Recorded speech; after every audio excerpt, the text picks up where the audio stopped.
Brezilya hakkında doğru bilinen yanlışlar. Brezilyalısın. İspanyolca konuşuyorsun değil mi? Hayır. Brezilya, Portekizce konuşan tek Güney Amerika ülkesi. Pembe dizilerinizi çok seviyoruz. Maria Mercedes, Maria del Barrio, Marimar. Hayır, bunlar Meksika dizileri. Biz de çok izliyorduk. Brezilya tehlikeli ve her yer favela. Brezilya 8,5 milyon metrekare. Her bölgeyi tek bir güvenlik algısıyla değerlendirmek hiç doğru değil. Brezilya sadece Rio'dan ibaret. Rio ünlü olabilir ama São Paulo ekonomik merkezi. Brezilya başkenti, Salvador kültürün kalbi. Tek tip Brezilyalı var. Brezilya'da tek bir tip yok. Avrupa, Afrika, yerli halklar, Japon göçü çok karışık bir yapı. Herkes futbola tapıyor.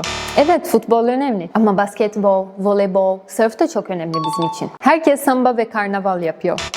Karnaval yılda birkaç gün. Geri kalan zaman normal hayat. Ben mesela hep televizyondan izledim. Ama eşim canlı izledi.